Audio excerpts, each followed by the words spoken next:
Welcome to the Movers and Shakers podcast, where real students are doing real deals in the world of multifamily real estate. I'm Vince Gethings, the owner of the Wheelwell Profits Academy. Listen in as we dive into the journeys of driven individuals who are turning their dreams into reality.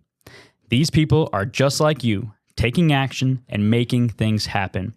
If you enjoy the show, please like, subscribe, and if you're ready to take action, check us out at wheelwellprofits.com to learn more about our incredible community. Let's get started.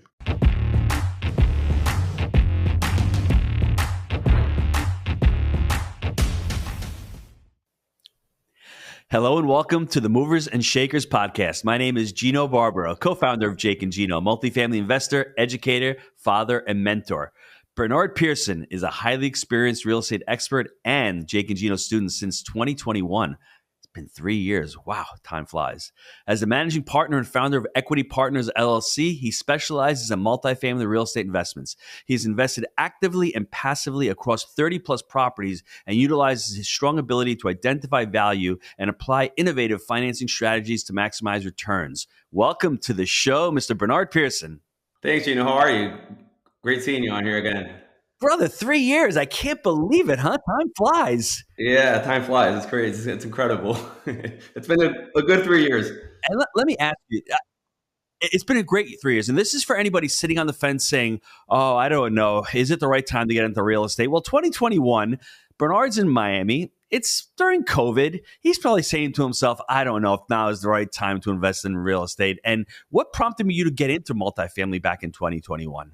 Well, so I was already in real estate, and I had been on the fence for years about growing or exponentially growing even more. I started off in development years ago, and then it was just the right time. I during COVID we were all home a lot. We had a lot of time to think, and that it turned out to be a great time. It was scary, to your point. Like it was like, oh, should I do it now? Should I wait? Like, let's just wait for this whole thing to pass, but it was the right time. It definitely was. I'm happy I did it. And, usually Jake likes to jump into podcasts and ask questions and jump right in. But when I saw 2021, I remember coming to those events with you. I remember you going to all those events, and it's already been like 3 years. Time does fly. And I've seen your growth. I've seen the way you've been able to brand yourself, the way you've been able to capital raise, the way you've been able to really focus and hone in. Give me a little bit of story of your background, how you got into real estate and, how you ended up in Miami. Yeah. So I was born in Miami. I'm in the 80s, right? So there was a war in Nicaragua where my parents are originally from, and I was born here because my parents were here living because of that war. And long story short, when I was like 5 or 6 years old, we moved back to Nicaragua, grew up there, did high school, elementary, everything. And then when I was 18, I moved back to the US. So I'm kind of like, I consider myself Nicaraguan American. I have 2 passports, 3 actually, but the 2 passports that I love the most, right, which is Nicaragua and the U.S. I started off in real estate development right around 12 years ago, and I was developing property or residential communities and homes and condos in Nicaragua and some in Costa Rica, and it was good, right? But I quickly became frustrated with the process of doing business in Latin America in general. I think everything moves a lot slower. The economies are smaller, and I was investing passively at the same time here in the U.S. as an LP in different syndications, and I was very happy with the results I was getting, and that's when I decided, you know what, it's time to just start moving my active side of my business to the U.S. So that's basically how I started, how I moved on. And it's funny that Bernard is being very gentle and kind by saying, I was frustrated by doing business in Latin America. That's another word for saying it sucked down there. It took forever. I got to pay all these officials off. There's so much work to be done. At the end of the day, what's left over? I think the important thing is he was developing. So maybe he was developing and selling, but then all of a sudden it's done. And then you got to go back and do it again and go through that process. And it's got to be really painful. When did it dawn upon you? To your point, yeah, that's absolutely right. It became, I got into real estate because I didn't want to be in a transactional business, right? And I found myself in a transactional business when I was developing, because to your point, I was building it and I had to sell it, and then I had to start all over again. I'm like, what the hell did I do, right? Why did I do this? This is not the point. Why did I do this? Sorry, go ahead. But you're at least at a young age understood that and got that. Some of us have that mindset or that psychology of money where it's really sexy, it's enticing. And listen, it's beautiful to see something that is a patch of dirt, and then 2 years later to have condominiums and townhomes, and part of your ego is like, Bernard's like, bro, I did that. That's what I did. But then you give away the keys to somebody, you made a nice chunk of change, but then you got to go do it all over again. And it's like, this has got to be tiring. And I think to 2021, why did you join Jake and Gino? What were some of the pain points and challenges that you had from coming from development and saying, I want to get into this multifamily game? Right. Yeah. So back then when I joined Jake and Gino, I had probably done a handful of multifamily deals, more on the acquisition side, or just value add, even syndications or joint ventures. And I just wasn't growing at the pace I wanted to, and I knew I needed the support of the community, the networking, the education, the accountability, definitely. So I knew I needed all that, and I was looking at different options, right? And it turned out Jake and Gino was definitely the best choice for me. So I was happy I joined. I am still very happy. It changed my life. So support, networking, communication, and Bernard, you're someone who's out there. It's very lonely when you're doing this, right? You're like, it's very lonely. You're by yourself. You're trying to figure it out, and I'm like, okay, how do I get someone? How do I get company in this? Mm-hmm. And when you joined, I remember going to these events, preparing the education. Since you already knew it, the buy right, the manage right, the finance right. Seems as if you gravitated towards the capital raising and the branding. Let's really talk about that, because Bernard, I think everybody gets into this game and says, all I can do is one thing. I need to do everything. I need to buy these deals, manage these deals. I need to finance these deals. I need to run these deals. How did you find the lane that you like? How did you decide that this is what I want to do? Yeah, that's a great point. It's definitely a mistake. We all try to do too much at the same time, and we want to be like our a lone wolf or something to do our thing, and it's just very hard to do it that way. And it just takes a lot longer, right? And probably pre-joining the community, I was taking more of that lane, but as I joined, as you were saying, I gravitated towards capital raising. I think a lot of that came because I live in Miami, and the deals in Miami didn't really attract me, although they're great, right? But I just didn't do deals here. They wouldn't pencil the way I would like them to pencil, which is a little bit more cash flow and whatnot. They've appreciated greatly, right? So I should have probably done it, but I didn't, regardless. So there's a lot of money in Miami. There's it's a big city. It's a vibrant city. It has a big financial sector, I guess, or part of the economy is very financially driven. And it's grown even more recently. There's also a lot of influence from Latin America, which is where I have deep roots in, right? And I connect very well with that audience. I connect very well with Latin Americans. I speak the language. I've done business down there, so I know the pain points of doing business in Latin America. I've actually done real estate in Latin America, so I know the specific pain points of doing real estate in Latin America, and I've done a lot of it. So I connect extremely well with that with that audience from Latin America, and it was almost organic where I started connecting very well with different groups from Latin America, either small family offices or small funds, or even real estate developers that were looking to expand into the U.S. And me being Nicaraguan American, I'm almost like a great fit to help them hold their hand and understand how to do business here and how to get involved in this market, because it's also not an easy market to get involved in, especially if you're foreign, right? Their laws are different, everything's different.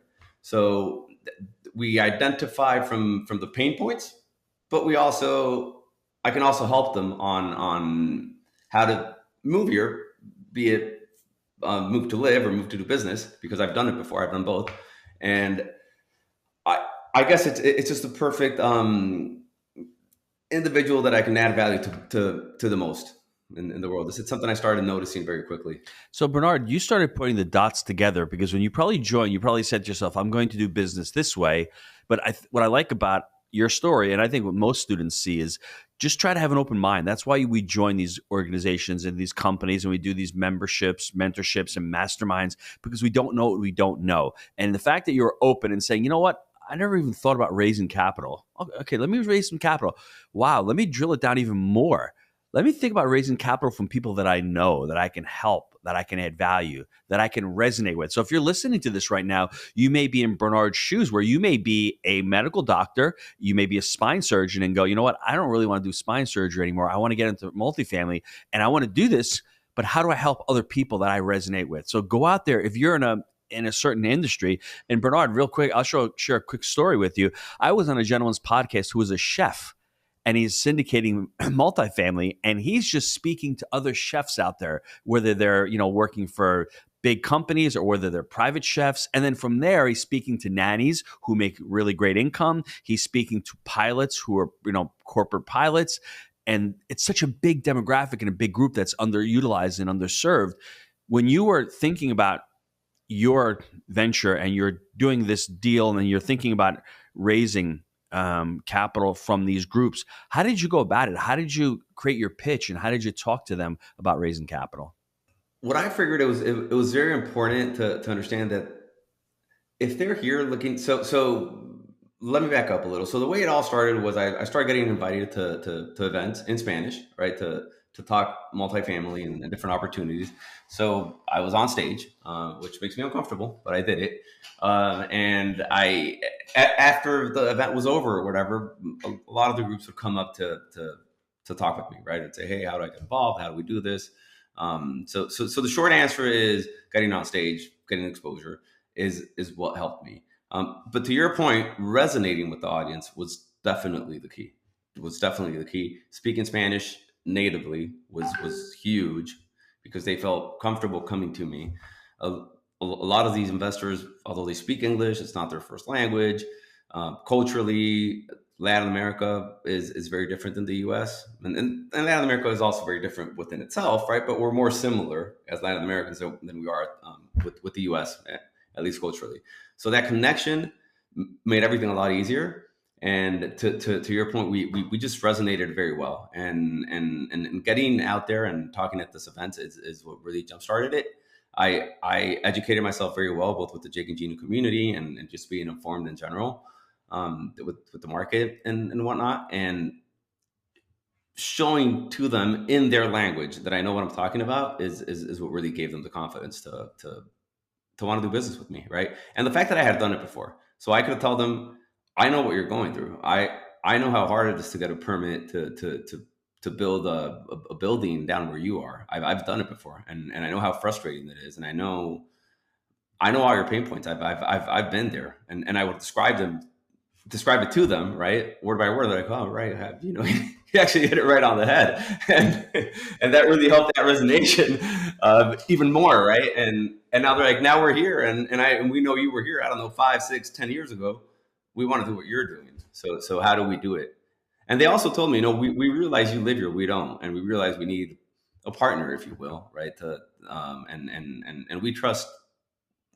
We rather work with someone who's here and knows what they're doing than us trying to venture this from thousands of miles away or 5-hour flight or whatever away and trying to figure it out. We know we need to invest rather than actively do this. So Bernard, what you're doing beautifully is you're objection blocking. You're putting out all the objections in the front so they can't come back and say, well, what are some of the fears that you've seen? If I'm listening to the show right now, I'm like, I want to start raising capital, but I need to address certain things. And you addressed a couple already. But what are some of the big fears that you see when you start talking to people about investing in your multifamily deals? So me specifically, because of the circumstances of where these investors come from, if you think we have an inflation problem in the U.S., well, you should go down to South America, right, or South America. It's a whole different story. So that's one, right? Like their first fear is, how do I get out of my currency? How do I get out of my country?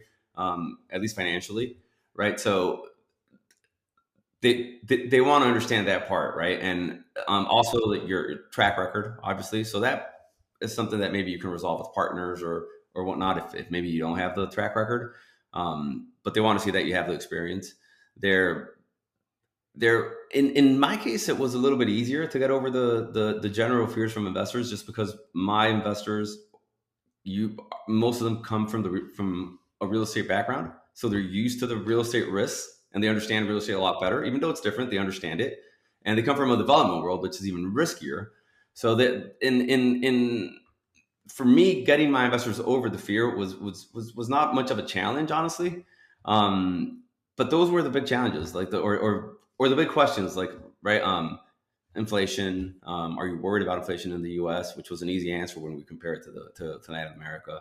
Are you worried about interest rates? Also an easy answer when you compare it to Latin America. Like the challenges we've dealt with and survived in Latin America are a lot greater, right? So this all looks pretty easy, if you will. I know it's not, but it looks pretty smooth compared to a lot of the factors we deal with in the US. So Bernard, we were talking a little bit a while ago and talking about, so you're focusing a lot of people that are living in Latin America. I want you to take the focus of people living in the United States. Do you think your pitch is any different? Because let's say somebody is working with investors in this country, because in this country, we are worried about inflation. Right? It's a hard asset. Do you think you're going to change your pitch a little bit? Or is it sort of going to be the same way where it's like, hey, this is a hard asset. It really is. I don't want to call it inflation resistant or cycle resistant, but it does do better in downturns if you buy the asset. Are you going to change anything when you're speaking to people who live in this country who are of Latin American descent? Yeah, definitely. It depends. If you're in Miami, a lot of them came here recently, and they still have their business in Latin America. So although they live here, they may still be exposed to the economy of Latin America. But regardless, so let's say it's someone that lives here and has their job here, W-2 or not or whatever, and now they're here. I would, and I guess I would rely more on, we identify culturally, we identify with the language. We've both moved here, so we're very similar in that. We've both been through the same challenges of moving to a different country and more of an understanding. And to your point, I would definitely go more to rely again on the benefits of multifamily, which we definitely know, and I mean we could go into them, right? But I think we talk about those often, so I would definitely rely more on those, right, on the typical benefits of inflation protection and whatnot. When you're said something a couple minutes ago on the show that really made me chuckle, because we all say this, man, I wish I had bought a couple years ago in Miami because of the appreciation. And I could say, yeah, you might have missed out, but that wasn't your investing model, and you're going against your values, what your values are, because it appears that you're I know you're in the Kansas City market. You're looking more for cash flow with a blend of capital appreciation, not just capital appreciation, because there is risk there. And if you're telling your investors, hey, I'm buying for $10, hopefully in 2 or 3 years, I'm going to sell it for 20, but I'm not sure because everything has to line up and the timing goes really well. Talk about your investing strategy and what markets you're looking at right now. Yeah, so Kansas City, as you said, and maybe a surrounding area around Kansas City. My partner lives there in the area, so he's local to it, which helps a lot.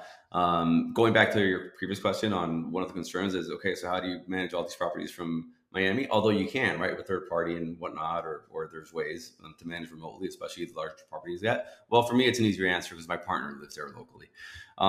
We really like that market demographically. It's not a Miami or an Austin or a Phoenix or even an Atlanta. I mean, it's not that sort of market that's extremely hot, but we are seeing growth. We are seeing rent growth. We are seeing a lot of interest in the market. A lot of the economy is diversifying. So those are the type of things we look at, and we want to stay. We prefer those markets that are a little bit more stable, if you will, and have historically been stable than those big fluctuating markets that maybe do give you the potential for that huge appreciation, but you have to bet more maybe on the appreciation, and maybe it will come, maybe it won't. And I'm not saying it's a bad strategy to do that, like investing in Miami. It very well may be a good strategy, but we like to have a property that cash flows today, just to be able to cover that service comfortably and for the numbers to make sense ongoing today. We're also focusing a lot more on newer assets. We've noticed with experience and through the years that buying those older buildings can be very painful, and just the capex can really surprise you, and it just adds a tremendous amount of risk, in my opinion, to the deals. And we've noticed that a big way of mitigating the risk to any potential unknown capex exposure is to go newer, just go newer. And I know we all know this on the first deal, and we've been told, I guess, by our coaches and mentors, and just don't buy it. And it's tempting, and you go and buy it anyways, right? That 70s or 60s or 50s build or whatever. But experience really, that's the other thing.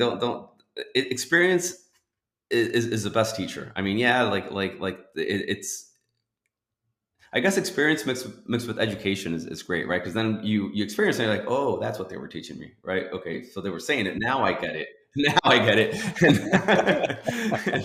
Yeah, but Bernard, to be fair, to be fair. These older buildings were okay 6 or 7 years ago, and the prices were a little bit cheaper. So the capex tsunami that we talk about, and you're preaching Jake and Gino principles, buy right criteria, buying assets that are newer. It's just this part of the market cycle. When you're buying a property in Kansas City that may be a C property for 75 or 80 a door, let's say, and a B property maybe 85 or 90 a door, they're very similarly priced. Why would you buy the older asset when you can buy the newer asset? Now, hopefully in this next market cycle, it shifts where these older value add properties, they really drop substantially in price where you can go out and buy them. And there's a couple of things that I would say to people that, Bernard's talking about getting into it. If you're thinking about sitting on the sidelines and you're doing something that's transactional and you want to build wealth, a couple of things that you should do is probably select the market, number one. Number two, focus on what your investing criteria is. There's no one criteria that's right or wrong. There's nothing wrong to say that, hey, capital appreciation is wrong or just cash flow is wrong. It really depends upon your situation. Now, for me, I don't want just capital appreciation because I want to be able to pay my bills every month and have a dividend yield left over. That's just my strategy. But for Bernard, for anyone listening right now and they want to get into multifamily, give me a couple of things that they should be doing right now and not sitting on the sidelines and saying, I'm going to wait till this market corrects. Because if you're waiting, when the market corrects, it's too late. It already has corrected. It's already down 13% since 2022. What are you waiting for? Are you going to wait for the next correction and then the market's going to take off again and you're going to be there 2 years from now going, I'm going to wait till it corrects? So give me some tips or some pointers on what I can do right now to get into multifamily. So definitely, as you were saying, the criteria is going to be huge. I mean, you have to set your criteria, select your markets, define your criteria. That doesn't. Sometimes we're scared to define a criteria because we think, oh, I'm going to find a deal that's a little bit outside. I'm not going to be able to buy it. It doesn't mean you can't deviate a little bit from your criteria occasionally for the right reasons, right? But you have certain cores of criteria that you shouldn't deviate from, right? And once you define them, and maybe that's, I'm not going to buy older buildings because I don't want to deal with capex nightmares or be exposed to capex. Maybe that's not one of them. Maybe that's, I'm going to buy only in appreciating markets, where I'm just define your criteria and don't be scared of it, because you will be able to deviate a little bit from it and make exceptions. Basically, the other thing is, I hear a lot of people saying there aren't any deals. There's no deals. There's no deals. There's no deals. And my question to them is, what are you doing to find deals? Are you actually doing something to find deals? Are you putting in offers?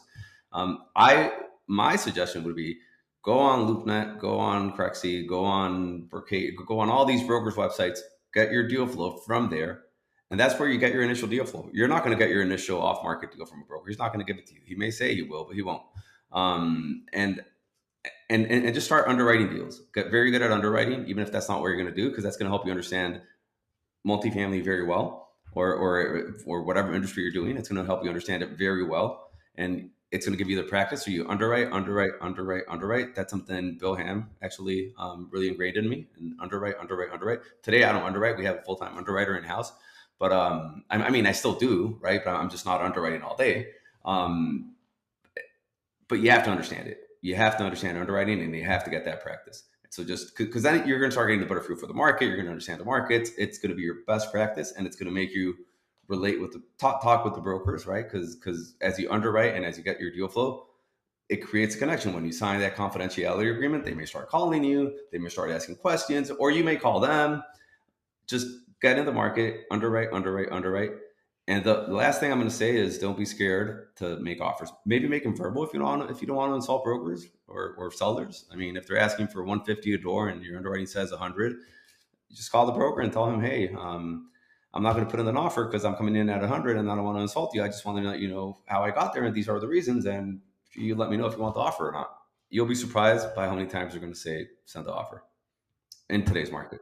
And you're going to be surprised, especially in this part of the market cycle, where the broker is going to say, "Yeah, I agree with you, but we got offers that are higher because the market's still a little frothy, depending on what city you're in." It really depends, and that has been. I mean, I would challenge everyone to go back and listen to what Bernard just said, because that's the crux. First of all, you need to understand what a deal is to you. So selecting a market is important. Then you need to learn the market itself by underwriting.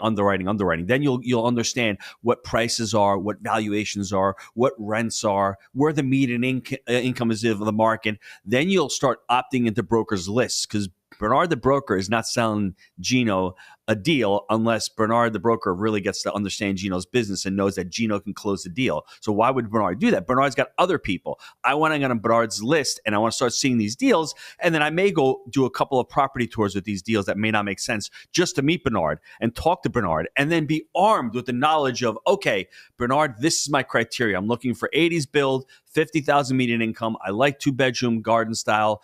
I like townhomes as well. I love garages. If you have washer dryer hookups, all of a sudden Bernard's getting a picture of, okay, Gino's a pretty serious buyer. He knows what he wants. If I get that asset, bam, that's what I'm going to send him. So start learning the business, start networking out there, start holding yourself accountable. And once you do all that, the pictures and the pieces will start falling into place. But there is some work that needs to be done on the front end as far as learning the business. Where do you see yourself in this business in the next 3 years? I see myself raising funds, helping again, and continuing to raise funds by helping individuals from Latin America and more that high net worth or even ultra high net worth, and eventually maybe the more of a retail investor. But today we're really focusing on that high net worth and ultra high net worth individual from Latin America that has a business maybe in Latin America and needs to diversify and is starting to get nervous about their country they're in and starting to get nervous about the economy, their politics and whatnot in their country, and really helping them get involved in this market and be investing with us or not, right? I mean, I don't go in saying, hey, invest with me. I go in saying, trying to help them get involved in this market. And sometimes I have helped individuals just do their own thing over here. So I see myself helping them, and we have big goals. Both Joe and me, as partners, we have big goals on what we're going to buy, and we want to buy a lot of multifamily. We really believe in this industry, and we really believe in multifamily, and we believe it's a great vehicle for both our families and our investors to grow, right, and to get involved in this market. Where can the listeners get a hold of you? So you guys can email me. My email is bpierson. That's BPIERSON at equitypartners.com. Equity, we spelled it with an I at the end, EQUITI, partners.com. The I at the end is for international. So you can email me and I'll respond to you. Just email me directly and I'll be happy to respond. Bernard, I got to wrap up the show. And I really would love to start out the show by saying that you're born in Miami. And from Miami, you are moving from Miami, you go to Nicaragua, you end up in Nicaragua growing up in Nicaragua, you ultimately move back to this country. But when you're in Nicaragua, you're getting into business there. You're doing the real estate deals. And then I think that seminal moment when you're out there, you're looking at a patch of dirt, like I just said before, and you're seeing all the hard work and all the effort go into it and the labor of love and truly loving the business itself, but saying to yourself, I've got to keep doing this and taking the risk. And at that same point, you're investing passively in deals in this country and saying, well, I like this model of multifamily. And then when you switch over, you come here and you're starting to do that here. In 2021, you join the community and you don't know what you don't know. And there's so many different ways to get into this business. But you first have to learn the business. You have to learn how to buy right, finance right, manage right, and then you can start syndicating and raising capital. And once you start raising capital, you've done an amazing job of building your brand and really focusing on the people that you want to serve at a higher level. And when you're able to speak at there and resonate with them, and also ultimately let's not forget, you're providing a huge solution for them. You're allowing them to invest in a country that's much more stable, that has much better returns, that has less inflation. You're able to invest in a hard asset here. You're providing a ton of value for your investors. That is really powerful. That's what we should all focus on when we're getting into business, providing value for others. Bernard, once again, what was the email address? B Pierson, BPIERSON at Equity Partners, which is EQUITI partners.com. Listen, if you're out there and you're looking to get into multifamily and you want to invest in one of Bernard's deals, just email him. If you have any questions and you're saying, how did you do it? If you have any questions about his deals, if you have any questions about raising capital, reach out to Bernard. And, once again, I love these Movers and Shakers shows because it shows a transformation of just regular people in business wanting to get into multifamily, just regular people. I've got the pizza guy here. I've got the real estate developer there transitioning into multifamily and how it's one of the best vehicles on the planet to create generational wealth. I want to thank you, Bernard, for being on the show. Thank you, Gino. And I will see you all on the next Movers and Shakers. Take care, everyone.